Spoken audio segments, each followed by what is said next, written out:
आज चैत शुक्ल अष्टमी है और आज से 2325 साल पहले भारत की इस भूमि पर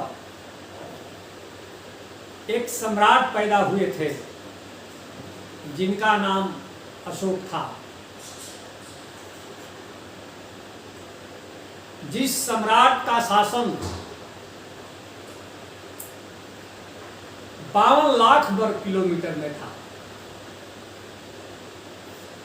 पश्चिमोत्तर के हिंदू कुश पर्वत से लेकर बंगाल तक और उत्तर में हिमालय की तराई से लेकर मैसूर तक पूरे 52 लाख वर्ग किलोमीटर में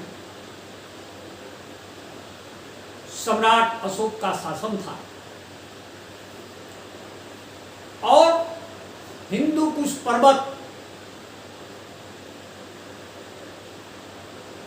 की जिस सरहद को सम्राट अशोक ने आज से कोई 2500 2500 साल पहले छू लिया था, उस सरहद को छूने के लिए आधुनिक काल के अंग्रेज तोप और बंदूक लेकर आहें भरते रहे और ताज जिंदगी नहीं छू पाए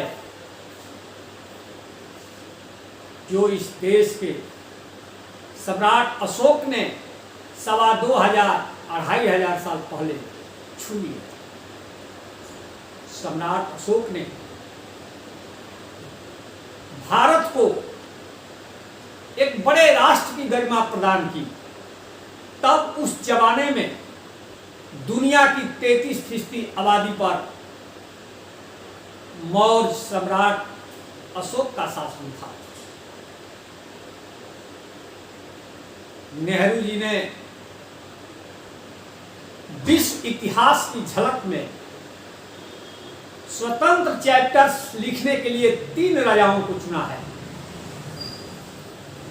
3 राजाओं को चुना है। एक चंद्रगुप्त मौर्य, दूसरा सम्राट अशोक और तीसरा राजा हर्षवर्धन। विचार कीजिए कि नेहरू जी ने जिन भारत के 3 राजाओं को स्वतंत्र अध्याय बनाने के लिए चुना है, उसमें एक सम्राट अशोक और एक सम्राट अशोक के दादा। इसलिए इस सम्राट अशोक ने भारत को एक विशाल राष्ट्र में तब्दील कर दिए थे।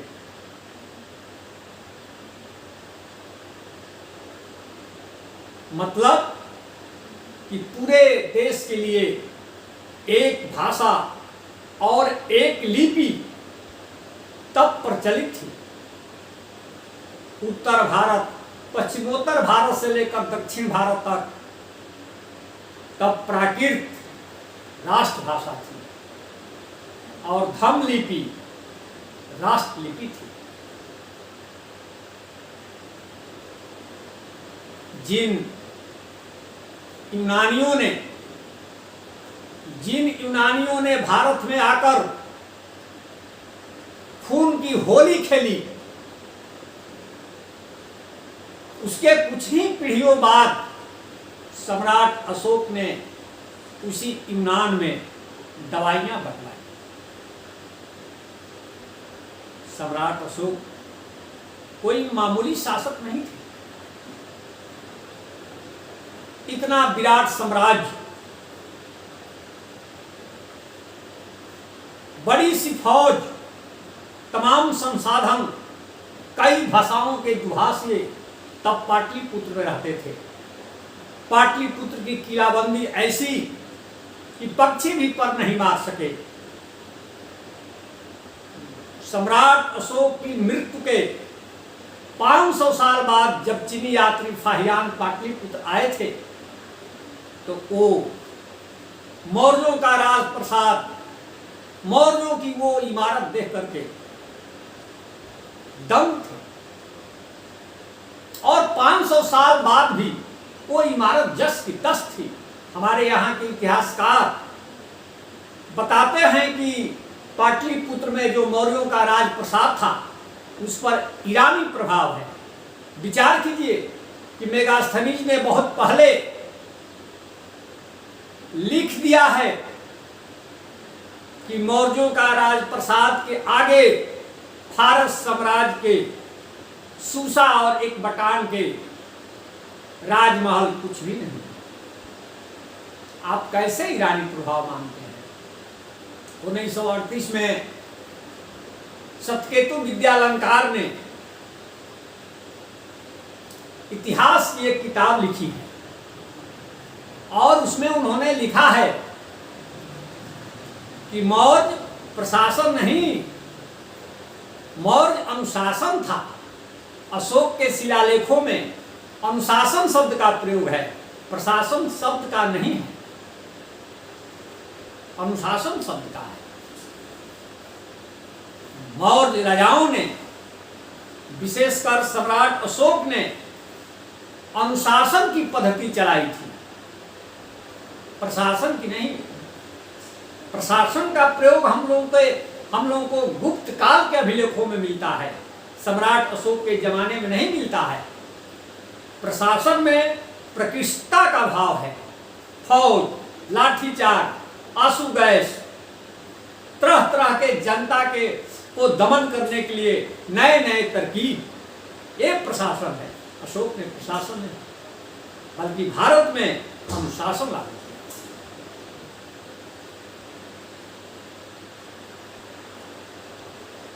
और मैंने कहा कि जो फौज थी, मौर्य राजाओं की जो फौज थी वह मुगल काल के फौज से भी बेहतर थी। जहां मौर्य सेनाओं ने यूनान के सेल्यूकस की फौज को पराजित की, वहीं मुगल सेना एकदम दुबले पतले कमजोर पुर्तगालियों की सेना से हार गई थी। इतिहास इसका गवाह है।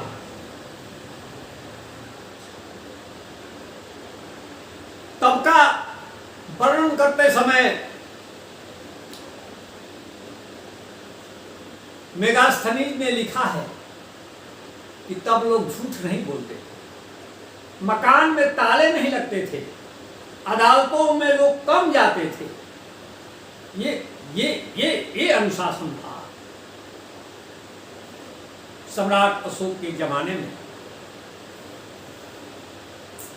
सम्राट अशोक का राज्य का आदर्श, राजपद अद्भुत था। कोई मौखिक नहीं, सब रिटेन है। सम्राट अशोक राजनीतिक दर्शन के एक बहुत बड़े फिलोसफर थे और सब उन्होंने पत्थरों पर लिखवाया है। उनका राजपद का आदर्श था कि मैं जहां भी हूं, चाहे खाता हूं, चाहे सो रहा हूं, चाहे उद्यान में हूं, कभी भी प्रतिवेदक आवाम की, जनता की समस्याओं को लेकर मेरे पास आ सकते हैं और मैं 24 घंटा जनता की सेवा करने के लिए तैयार हूं। ये राजपद का आदर्श था, ये ऊंचाई थी सम्राट अशोक की। सम्राट अशोक ने अपने को कभी ईश्वर का अवतार नहीं घोषित किया। आप देखिएगा पूरा वर्ल्ड हिस्ट्री भरा हुआ है कि राजाओं ने अपने को ईश्वर का अवतार घोषित कर दिया और जनता उसको राजा नहीं ईश्वर माने। आप पढ़ लीजिए इतिहास, सम्राट अशोक ने ईश्वर नहीं, अपनी प्रजा को, तमाम प्रजा को अपनी संतान कहा है कि तमाम प्रजा मेरी संतान है। और जिस तरह माता पिता अपनी संतान के प्रति जो संवेदना रखते हैं, जो प्रेम रखते हैं, जो करुणा रखते हैं, वो संवेदना, वो प्रेम, वो करुणा मेरी छाती में। यह सम्राट अशोक का राजपथ का आदर्श था। यह मामूली बात नहीं। राजनीति में लेनिन ने मार्क्स के सिद्धांत को लागू किया, लेकिन भारत की राजनीति में सम्राट अशोक ने बुद्ध के सिद्धांत को लागू किया। दर्शन और दार्शनिक की खोज में सम्राट अशोक के पिता बिंदुसार यूनान तक आंखें गड़ाए हुए थे कि कोई फिलॉसफी मिले, कोई दार्शनिक मिले। सम्राट अशोक ने इसी भारत की पवित्र भूमि से वो दार्शनिक खोज निकाले, वो गौतम बुद्ध थे। और गौतम बुद्ध के दर्शन, गौतम बुद्ध की फिलॉसफी को सम्राट अशोक ने राजनीति में लागू किया।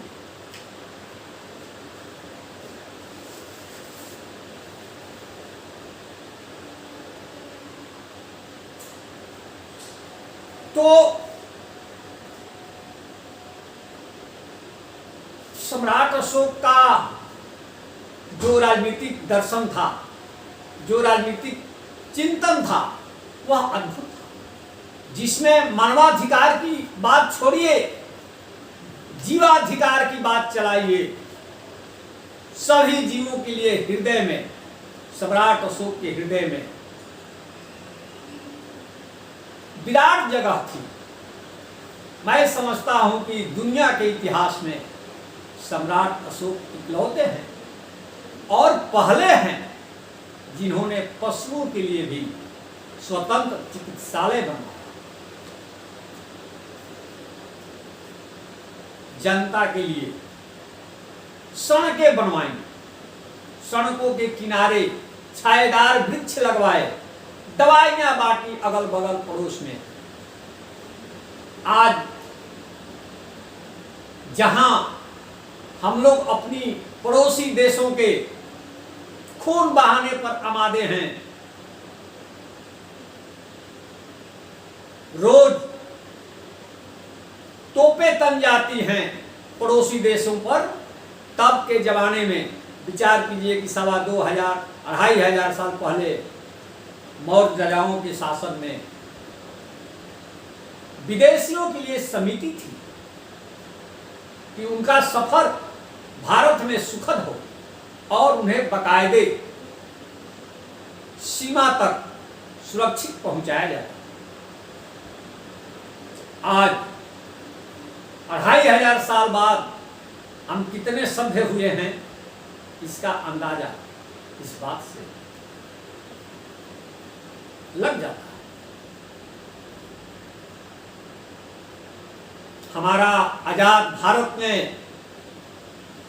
सम्राट अशोक के चक्र को राष्ट्रीय चिन्ह घोषित कर सम्राट अशोक के प्रति सच्ची श्रद्धांजलि अर्पित की है। क्या भारत रत्न, क्या अशोक चक्र, ये तमाम इस महान सम्राट की स्मृति में देश ने जो अपनाया है वह अच्छा काम किया है। धन्यवाद।